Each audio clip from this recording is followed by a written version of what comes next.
في يناير 2023 في إحدى قرى محافظة أسيوط بيجي بلاغ لاسم الشرطة عن جريمة قتل جوه بيت من بيوت القرية. وأول ما رجال الأمن يوصلوا يلاقوا نفسهم قدام جريمة صعبة جدا. الصعب مش بس اللي حصل، الصعب كان السبب اللي ورا الجريمة. حلقة النهاردة هتعرفك ازاي ان انت متأمنش لحد نهائي. بس قبل ما نخش في اي تفاصيل عشان تعرف اصل الحكاية، خليني احكي لك القصة من الاول.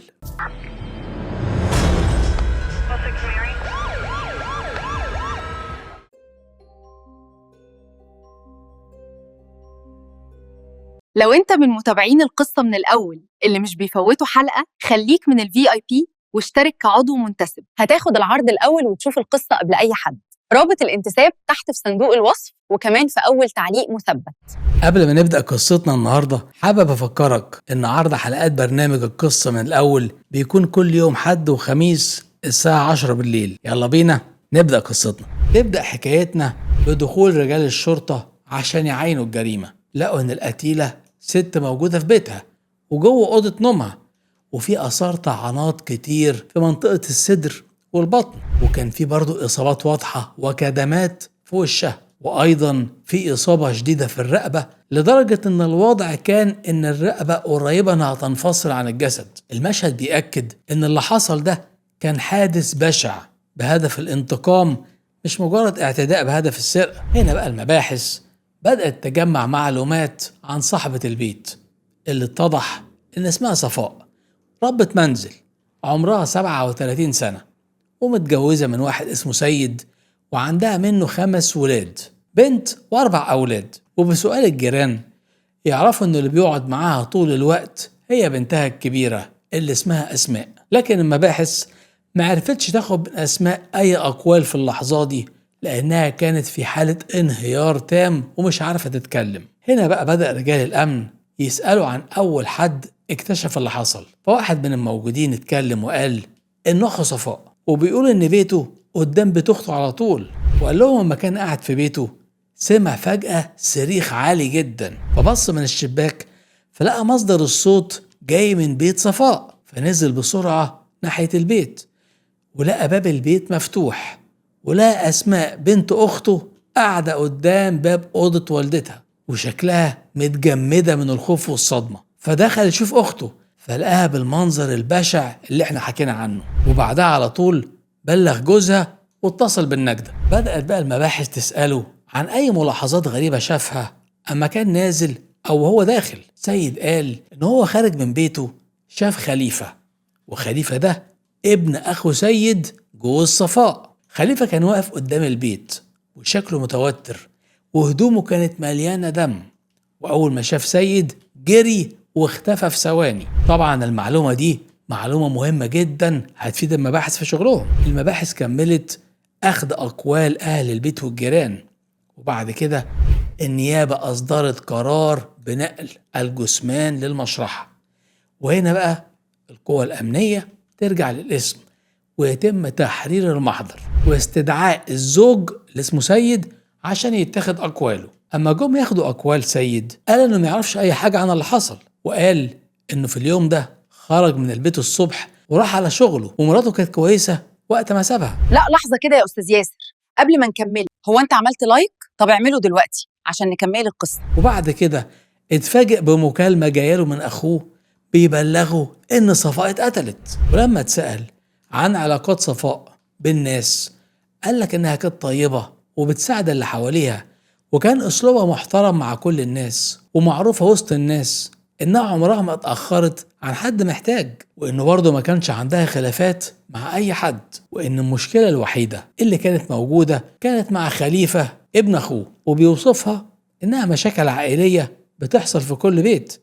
لكنه كمان قال لهم إن خليفة في لحظة غضب كان هدد صفاء قبل كده إنه يخلص عليها، وقال إن المشكلة وقتها اتلمت واتحلت برضه ما بين العيلة. وفي آخر كلامه وضح إنه ما كانش متخيل إن خليفة ينفذ تهديده، لأن صفاء كانت بتعتبره زي ابنها بالظبط. بعد ما المباحث أخذت أقوال الزوج وأقوال أخو القتيلة ومع ملاحظة بقى الدم على هدوم خليفة وهروبه، يبقى كده خليفة أول مشتبه فيه بشكل مباشر، وعشان كده النيابة أمرت بضبط وإحضار خليفة. وفعلا طلعت قوة أمنية راحت لبيت أبوه، وهناك عرفوا إن أبوه طرده من البيت من مدة كبيرة، وأهله بيقولوا إن هم مش عارفين مكانه. وهنا بقى التحريات اشتغلت بسرعة، وفي خلال ساعات قليلة خليفة تم ضبطه وإحضاره للنيابة. أول ما خليفة دخل النيابة عشان يحققوا معاه، الأول كان بينكر وبيقول إنه ما يعرفش حاجة عن اللي حصل، وقال إنه بقاله فترة قاطع علاقته بعيلة أبوه كلها. ولما بيتم مواجهته بأقوال عمه وبأقوال أخو القتيلة بيكمل إنكار. لكن وكيل النيابة لاحظ عليه إنه قلقان، ومع الضغط عليه في النهاية خليفة بينهار وبيقول إنه هيعترف بكل حاجة. خليفة بدأ يحكي بقى عن التفاصيل، وقال لك إنه عمره دلوقتي 20 سنة، وإن من هو صغير كان بيشتغل في تجارة المواشي مع أهله. ومع الوقت بدأت الخناقات ما بينه وبين أبوه اللي اسمه عزت تزيد. خليفة كان بيقضي وقت كتير مع أصحابه، وأبوه ما كانش راضي عن الكلام ده. وفي نفس الوقت أبوه كان عايزه يركز في الشغل ويبعد عن السهر وشلة السوق. والقصة دي عملت خناقات كتيرة قوي ما بين خليفة وأبوه، لدرجة إن أبوه كان دايما يضربه في الخناقات ديت. واللي كان بيضايق خليفة إن أبوه دايما كان بيقارن ما بينه وما بين أخوه الكبير، والمقارنات دي كانت دايما بتتكرر لحد ما خليفة بقى شايف إن وجوده في البيت مش مقبول، وإنه دايما أقل من أخوه. خليفة كمل وقال إن الغيرة جواه زادت لما وصل عمره 17 سنة. في الوقت ده أخوه الكبير خطب أسماء بنت عمه، يعني أسماء بنت صفاء كانت مخطوبة لأخو خليفة الكبير. وأبوها وقتها ما بقاش بيتكلم غير عن الابن الكبير، وبيوصفه إنه راجل وقد المسؤولية. الكلام ده خلى خليفة يحس إنه مرفوض أكتر، وإنه ما بقاش قادر يشوف أبوه ولا أخوه الكبير قدامه من غير ما يتحرق من جوه. وشوية بشوية المشاكل زادت، وخليفة كان بيتعمد يخش في مشاكل مع أبوه. وفي يوم من الأيام وسط خناقة من الخناقات أبوه اتعصب عليه وطرده من البيت. أما خليفة فخرج وهو مش عارف يروح فين، وقعد يلف في الشوارع. وبعدها قرر يروح لبيت عمه على أمل إن هو يصلح العلاقة ما بينه وما بين أبوه. وهنا عمه حاول يكلم أبوه عزت، بس أبوه اتمسك برأيه وصمم إن خليفة ما يخشش البيت تاني. في الوقت ده عم خليفة اللي هو سيد واللي هو في نفس الوقت جوز صفاء قال لخليفة على عيش معايا في البيت لحد ما الأمور تهدى وأبوك يغير رأيه. خليفة في الأول رفض إنه يقعد عند عمه لأنه مش عايز يبقى عبء على حد، بس بعد إصرار من عمه وافق وراح على طول. وأول ما دخل البيت سيد عم خليفة قال لصفاء مراته إن خليفة هيعيش معاهم. صفاء ما اعترضتش ورحبت بوجوده وطلبت منه يعتبر البيت زي بيته، وقالت له أنا زي أمك بالظبط، أي حاجة عايزها اطلبها وأنا هجيبها لك على طول. ولاد عمه برضه فرحوا بوجوده. وهنا خليفة قال إنه حس لأول مرة إن في حد بيعامله بحب واحترام، ووعد عمه ومرات عمه وعيال عمه إن هو عمره بقى ينسى اللي هم عملوه معاه. تاني يوم عزت أبو خليفة عرف إن ابنه بقى عايش عند أخوه، وهنا اتعصب وراح لبيت سيد أخوه وعاتبه على اللي عمله. شاف إن طرده الخليفة كان جزء من تربيته لابنه، وكان مقتنع إن الشدة هي اللي هتخليه يعتمد على نفسه. عزت أبو خليفة اعتبر إن أخوه لما أخد خليفة عنده كان بيضيع اللي هو كان بيحاول يعمله معاه. سيد عم خليفة حاول يهديه وقال له إن اللين هو اللي بيربي مش العنف. عزت ما اقتنعش ومشي، وخليفة فضل في بيت عمه. خليفة قال إنه من أول يوم شاف قد إيه بيت عمه مترابط، وشاف اهتمام صفاء بيه، وبيقول إنها ما فرقتش ما بينه وما بين أولادها. أي حاجة تعملها لأولادها كانت بتعملها له، وأحيانا كانت بتهتم بيه أكتر من عيالها عشان تحسسه بالأمان. كمان صفاء مرات عمه اديته نسخة من مفاتيح البيت عشان يخش ويخرج من البيت براحته كأنه واحد من أهل البيت. وهنا خليفة بدأ يقارن ما بين المعاملة الجديدة دي والمعاملة اللي كان بيتعاملها ببيت أبوه. مع الوقت خليفة بدأ يتعلق بصفاء بشكل كبير، ووصل لمرحلة إنه رفض أي محاولة للصلح ما بينه وبين أبوه، لأنه مش عايز يسيب بيت عمه اللي حس فيه إنه قاعد مرتاح. تمر الشهور والسنين وخليفة يوصل عمره 20 سنة ولسه عايش عند عمه. ومع الوقت مشاعره ناحية صفاء بتتغير. خليفة قال إن اللي جواه ما بقاش مجرد تعلق ابن بأمه، هو بدأ يحس بمشاعر حب، وبيقول إن خياله صور له إن اهتمام صفاء بيه سببه إعجاب. ومن اللحظة دي بدأت شهوته هي اللي تحركه، وبدأ يقرب من صفاء مرات عمه بشكل غريب. كان بيتلكك عشان يلمسها في أي وقت. ومع تكرار التصرفات دي صفاء حست إن في حاجة غلط. كانت بتحس إن لمساته مش بريئة. في الأول كانت بتحاول تكذب نفسها لأنها شايفاه زي ابنها، وفي نفس الوقت بدأت تبعد عنه على قد ما تقدر. أما خليفة لاحظ التغير بتاع صفاء ده، وبدل ما يرجع عن اللي بيعمله قعد يقرب من صفاء أكتر. وفي لحظة من اللحظات قال لصفاء كلام صدمها، وقال لها إنه بيحبها. وهنا صفاء اتصدمت من الكلام بتاعه وقالت له: يا ابني أنت من دور عيالي، أنا بعاملك زي ابني بالظبط. وقالت له: الموضوع ده ما تتكلمش فيه تاني عشان غلط وعيب وحرام.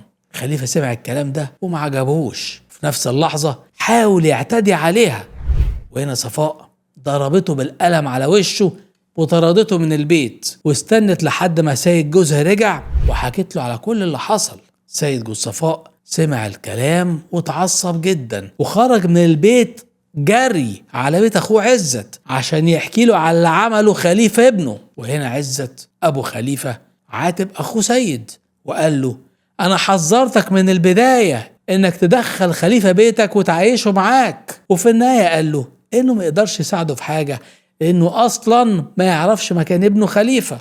وهنا سيد رجع بيته وهو ندمان انه دخل خليفة بيته.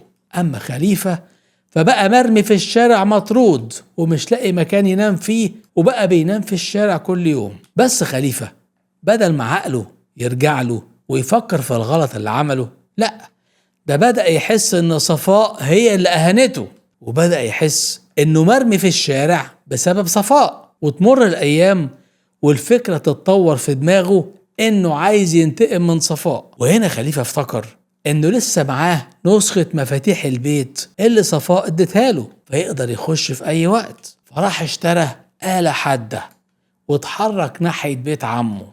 وهو في الطريق شاف أسماء بنت عمه ماشية في الشارع، نادى عليها وطلب يتكلم معاها. وبعد ما وقفت قدامه طلع لها الآلة الحادة اللي اشتراها وهددها ان اللي حصل من امها مش هيتنسي، وانه مش هيسيب صفاء امها غير لما يخلص عليها. أسماء سمعت الكلام بتاعه واتخضت وحاولت تمسك نفسها، وقعدت تفكره بالسنين اللي عاشها عندهم والأكل والشرب والمعاملة اللي كان بيتعاملها. كانوا بيعاملوه زي أخ من الإخوات. وفهمته إن أمها صفاء كانت بتعامله زي ابنها، وقالت له برضه إن أنت اللي بدأت بالغلط. وفي آخر كلامها قالت له: كل اللي أنت قلته ده أنا هقول لأبويا عليه. وبعدها راحت زق إيده عنها وهربت ناحية بيتها. خليفة خاف يجري وراها عشان محدش يشوفه، فمشي بسرعة من المكان اللي كان واقف فيه. وهنا أسماء تخش البيت وتجري على أمها تحكي لها على اللي حصل وتحذرها من خليفة. وهنا صفاء أم أسماء حاولت تهديها وتطمنها وتقول لها إن خليفة أصله طيب، وإنه يمكن قال الكلام ده في لحظة غضب. أسماء فضلت مش مرتاحة، فراحت على أبوها وحكت له على اللي حصل. وهنا سيد أبوها حاول يطمنها برضه وقال لها إن خليفة شاب طايش ومتهور وصعب ينفذ اللي قاله. وبعد اللي حصل ده سيد أخذ بعضه ونزل يدور على خليفة لحد ما لقاه، وحصلت ما بينهم خناقة كبيرة قوي. وسيد حذره من أي تصرف متهور يعمله.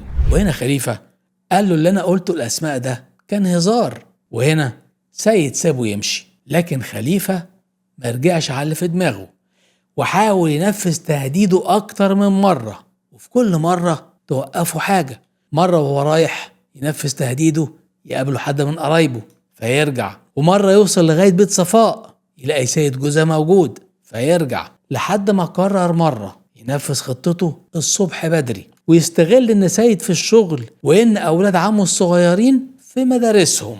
في أول يناير 2023 خليفة دخل الشارع اللي عمه ساكن فيه بعد الفجر، ودخل بيت أبو صفاء اللي قصاد بيتها، وطلع على السطوح وفضل مستني لحد ما شاف سيد وولاده خرجوا من البيت. وأول ما اتأكد إن البيت بقى فيه صفاء وأسماء بنتها بس، نزل من بيت أبو صفاء وبص حواليه واتأكد إن مفيش حد في الشارع، وبعدها طلع على بيت عمه وفتح بالمفتاح اللي معاه. خليفة بعد ما دخل بيت عمه مشي على طراطيف صوابعه لحد ما وصل أوضة النوم بتاعت صفاء. وقتها كانت صفاء نايمة. راح مطلع الآلة الحادة اللي اشتراها وهاجم بيها عليها وبدأ يطعنها في الصدر والبطن. صفاء صحيت مذهولة ومفزوعة، وأول ما شافته قدامها قعدت تصرخ بكل قوتها. وخليفة كل ما يسمع صريخها غضبه بيزيد زيادة وبيكمل طعن فيها. وفي وسط الاعتداء ده كان بيضربها في وشها عشان يسكتها. وهنا أسماء تصحى على الدوشة وتخش أوضة أمها وتتصدم من المنظر اللي شايفاه، فتحاول تشد خليفة بكل قوتها بعيد عن أمها، بس خليفة كان أقوى منها فزقها وقعها على الأرض وجرح إيدها بالآلة الحادة اللي معاه. وهنا أسماء صرخت بأعلى صوتها عشان الجيران يسمعوها. وهنا خليفة يرجع لصفاء تاني ويمسكها من شعرها ويكمل الاعتداء عليها لدرجة انه تقريبا فصل راسها عن جسمها. في التوقيت ده أسماء كانت على الأرض وبتحاول تقوم، لكن أول ما شافت اللي حصل وقعت ودخلت في حالة صدمة. وبعد ما خليفة تأكد انه خلص على صفاء أخذ بعضه وطلع يجري. وهو خارج في الشارع لقى الجيران بدأوا يفتحوا الأبواب عشان الصريخ العالي، فساب المنطقة وطار. بعد اعتراف خليفة في النيابة انتهى الموضوع بإحالة خليفة للمحكمة بتهمة القتل العمد مع سبق الإصرار والترصد، والقضية اتحولت لمحكمة الجنايات بتاعت أسيوط. وفي يوم الأحد 7 ديسمبر 2025 يصدر الحكم بإعدام خليفة. قضية النهاردة من أغرب ما يكون، يعني إنسان اتعرض للبهدلة طول حياته وربنا كرمه ببيت عمه وأسرة بتحبه، لكنه ضيع كل حاجة من إيده عشان أوهام فاشلة في دماغه. والسؤال هنا لحضرتك، هل أسلوب تربية عزت أبو خليفة كان السبب في اللي حصل ده كله؟ مستني رأيكم في التعليقات اللي أنا بقراها تعليق وبحترمها جدا جدا. وبكده وصلنا لنهاية حلقتنا. أشوفكم إن شاء الله الحلقة اللي جاية. سلام.